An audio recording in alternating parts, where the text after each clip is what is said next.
Advent, a time when we are invited to celebrate, be merry and joyful, and put on one of the biggest smiles that we have ever worn in show of our goodwill toward others. It is a time when we want to rest in all that is good with the world. But Malachi seems to have missed the memo. He's talking about how we should fear the day of the coming Messiah. He says, who can endure the day of his coming? Who can stand when he appears? I think Malachi forgot that all the scary and terrifying images were supposed to be a few months ago and should have been replaced with bright lights and hot chocolate by now. And yet, as one of the last words of the last prophets of the Old Testament, it reeks of terror. Terror isn't what we want to think about in Advent. It most certainly is a time of joy and cheer. But let's reflect for a moment, because Advent may actually terrorize us more than we want to admit. Perhaps we've been terrorized by being forced to sit on an old man's lap while we were very little. He even wore this really weird suit of bright red, and his long white beard certainly didn't help either. Not only that, Mom and Dad actually encouraged us to talk to this stranger about all the things we wanted on Christmas morning. How bizarre. As we get older, we may be terrorized by sharing our gifts in front of others this particular season. Wink, wink, nudge, nudge, Julie. Or we may feel some pressure to get just the right gift for someone else because they got us something that was just so perfect. And if we don't match the perfectness of that gift for them, we risk ruining that relationship. Even more than that, we continue to recognize more terror in Advent as we see price tags and credit card bills come rolling in. It's easy to get carried away in the spirit of the season for some, as they want to give more and more generously this time of year, but suddenly they're left a little short in their wallet. Or maybe it's the terror of the pushback from society at times on the Christian season, drawing us to focus on Christ instead of the tinsel and baubles hung on the tree and the lights trimming the gutters and porches. It's easy enough to find plenty of sources attacking the birth of the Savior and curmudgeonly sucking the joy and cheer out of the season all around us. It may even be the unsettling reality that we are just a couple short weeks away from Christmas Eve, and there is a never-ending list of things to do to prepare for that day. It's overwhelming. It's affecting our sleep at times, perhaps, because our brains can't seem to find the off button again. Dread is not something we want to think about this time of year, but it is present for many of us in many ways. And darn it, Malachi, you aren't helping. Now, let me reassert something here. Advent is, in fact, a time of joy and cheer. The hope of a small, insignificant child born in a manger over 2,000 years ago grew up and saved all those who would follow him. That is indeed a reason to smile and be positive. But Malachi's message to us tempers our joy with the reality that being in such close proximity to God in any form should send a few chills down our spine as well.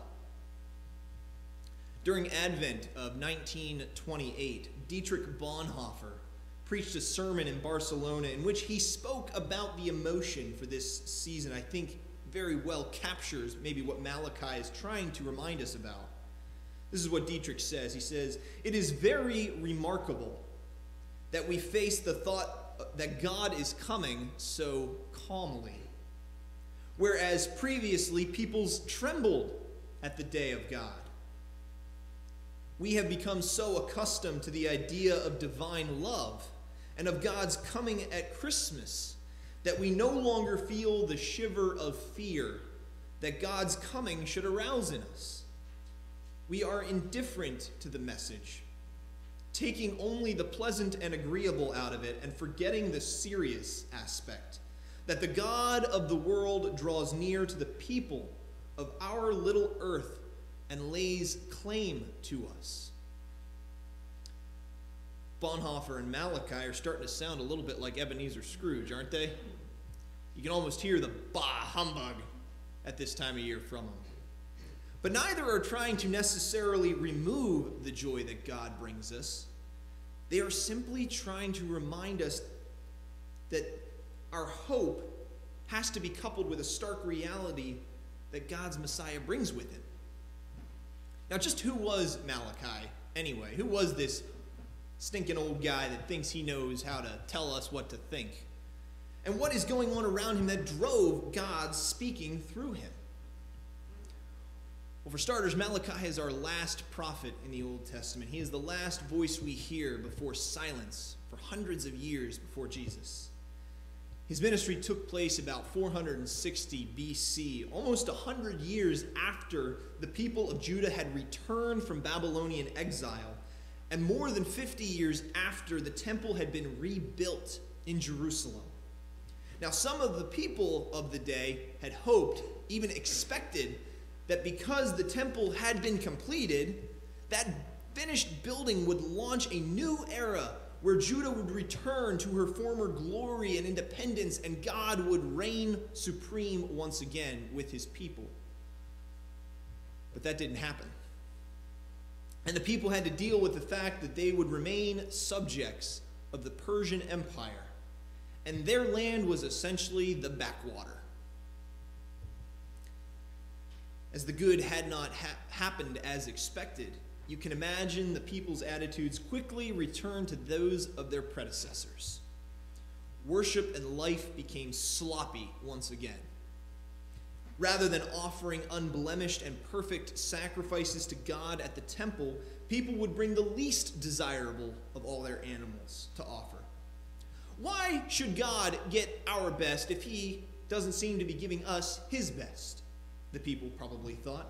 And to make things worse, to make it all even worse, the priests of the temple accepted those offerings. They didn't hold people accountable to offering God their best. Not only that, the tithe began to disappear. And people gave less and less in support of the temple of Yahweh, whom they felt should give equitable return for their offerings. Now, I could spend a whole lot of time unpacking that, but suffice it to say for today, that is a very bad theological position to hold. But beyond that, beyond just the temple and the issues with worship, injustice, poverty, and wickedness grew more and more every day. There were those who took advantage and swindled their way to wealth, while others suffered the ill effects of such unscrupulous and selfish individuals, buried under crushing poverty. They bemoaned that God had allowed this to happen, and because the wicked prosper, how could God be just and praiseworthy? It's a really sad situation they have. And Malachi acts as the mouthpiece of God, challenging the Israelites on their snobbish attitudes and accusations toward God. He calls them out on their unfaithfulness and selfish motivations, trying to demand that God fit their expectations rather than trusting in his faithfulness. The book of Malachi contains several disputes like this, where the Israelites hear Malachi speak and challenge him and say, "What are you talking about? That's not what we're experiencing." And suddenly God responds through Malachi, leaving them speechless. The whole focus for Malachi was to remind the Israelites, and I believe us today, the same thing, to look back. Look at what God has done in the past. Remember God's faithfulness to his people throughout all the ages. And use that to strengthen our future hope. The scriptures are a divine gift that we have received to help us stay focused on God and stay faithful to him. In today's reading, we hear of the hope for the future, although it should humble us too. God's coming in the form of the Messiah is unsettling because it forces people to deal with all the sin and messiness of their lives. And we are not safe from that. Christ is described as a refiner of silver and soap. Now, at first it sounds sort of a weird, two weird images to put together, doesn't it? Refiner of silver and soap. But there's a purpose there. You see, in ancient times, the silver refining process involved heating silver up to very hot temperatures, which would eventually push the impurities called dross to the very top of that molten silver. That refiner would then remove that dross from the silver, and they would repeat the process several times. Finally, the refiner would try to determine how pure is this silver before me. And you know how they would do that? He would let it cool down to become metallic again, and he would look directly into that silver. And if he could see his face clear as day, that silver was pure. Are you seeing the connection to Jesus here? When Jesus looks at us, he wants to refine us, to remove that sin, all those impurities that we carry in our lives, until he sees his reflection in us. Malachi's onto something here, isn't he? That other image, some translations will call it the fuller's soap. That was a soap used in ancient times to really scrub out dirt. But it wasn't just any soap. It wasn't like that hand soap we use today. No, you see, it was a caustic concoction of alkali, potash, and lye. Oh, it made things clean all right, but it was not gentle on clothing either. It was harsh, so that it could really get the dirt out and make those robes clean again. Imagine a white t-shirt covered in all sorts of stains and dirt all over it. It's so dirty, not even Tide and OxyClean can clean that t-shirt. But that Fuller soap, it might do some heavy-duty work, but it gets that t-shirt clean. That's the image that Malachi wants us to picture in our heads today. Jesus doesn't want to wash our clothes, though, does he? Jesus isn't coming to do just our laundry. He wants to wash you and me. It may be a bit of a rough go for us, because his words will call us out on our arrogance, our selfishness, our idolatry, and all those other sins that we carry with us that leave that dirty mark on our souls. But we need that soap to cleanse us, even if it hurts, so that we can join in the future glory of God's kingdom. The purifying process scares us, as well it should. It is painful at some level, and God will judge us. But the process initiated in Christ to purify us is also good. It draws us into new life.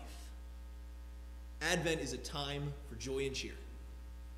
It's also a good reminder of the cost of discipleship and following that Christ child sent to earth that we celebrate.